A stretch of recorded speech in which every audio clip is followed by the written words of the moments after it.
Bu, kami berangkat dari sikap yang kehati-hatian, yang notabene itu juga Pak, dijamin begini, oleh PDP. Okay.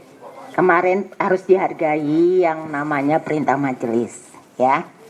Pemahamannya seperti yang sampaikan Ketua Majelis, bukan dokumennya, tapi formula-formula. Misalnya tadi ijazah seperti apa formulanya? Oh, ada nama, ada data. Jadi tidak dokumennya. Kalau melibatkan pihak lain, itu lebih independen, Pak. Terlepas itu punya siapa, baru dikategorikan lagi.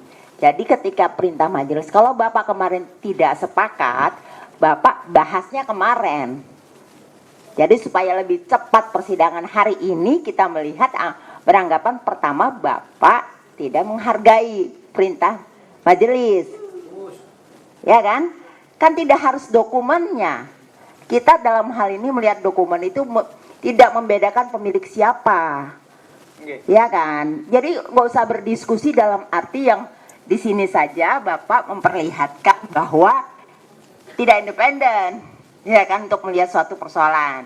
Jadi kalau kemarin perintah majelis ada melihat bahwa ini kalau melibatkan pihak eksternal, maka kajiannya lebih independen. Bukan lebih lagi, memang independen.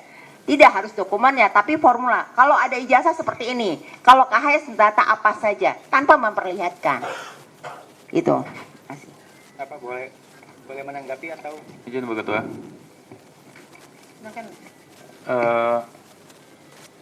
Ini seluruhnya kan berarti dari UGM ya? Iya. Apa saudara? Bentar. Memohon sebentar ya. Saudara termohon, ini berarti seluruhnya dilakukan oleh UGM. Berarti UGM tidak menganggap ada entitas akademik lain selain UGM yang mengerti Yang masalah handphonenya bunyi ini. tolong dimatikan ya. Ini UGM berarti tidak menganggap dalam tema KHS atau perlindungan data pribadi atau keterbukaan informasi publik tidak ada pakar dari selain UGM. Saya mau tanya itu dulu. Singkat-singkat aja ya, karena saya masih ada pendalaman lain.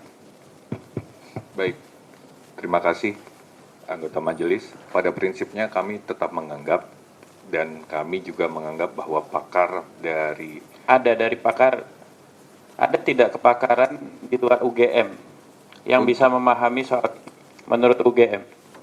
untuk diuji konsekuensi ini tidak ada, tapi kalau untuk secara keseluruhan pasti ada, namun tadi yang disampaikan. Nah, jadi begini, ini chauvinisme nih, ya, prestige oriented chauvinis.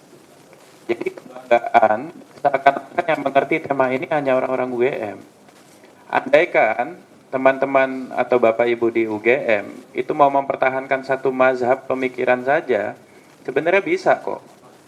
Ambil saja pakar-pakar lain yang satu mazhab, karena sebenarnya di keterbukaan informasi juga ada mazhab kehati-hatian, ada juga cautious focus approach misalnya begitu, ya.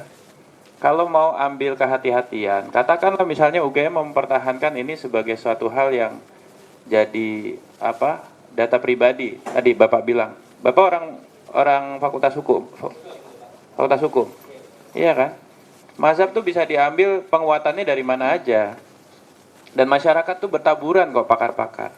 Jadi sebagai sebuah epistemic community, ini masalahnya ada di chauvinisme UGM nih, kalau begini kelihatannya. Jadi majelis memerintahkan melakukan uji konsekuensi sekali lagi, tidak dengan satu pendapat homogen dari UGM. Ini sudah komposisi berlaku untuk semua register aqua, Pak. Gitu. Tapi kalau Bapak menganggap hanya UGM yang mengerti masalah ini masalahnya di UGM keseluruhan berarti. Ini masalah prestige oriented chauvinism. Ini chauvinisme model akademik. Ya Pak ya. Ini andaikan Bapak mau mempertahankan satu pendapat pun, ambil dari luar UGM, itu perintah majelisnya. Gitu. Sehingga pendapat Bapak itu lebih kuat. Begitu. Ya. Ini saya sudah pakai bahasa yang paling netral.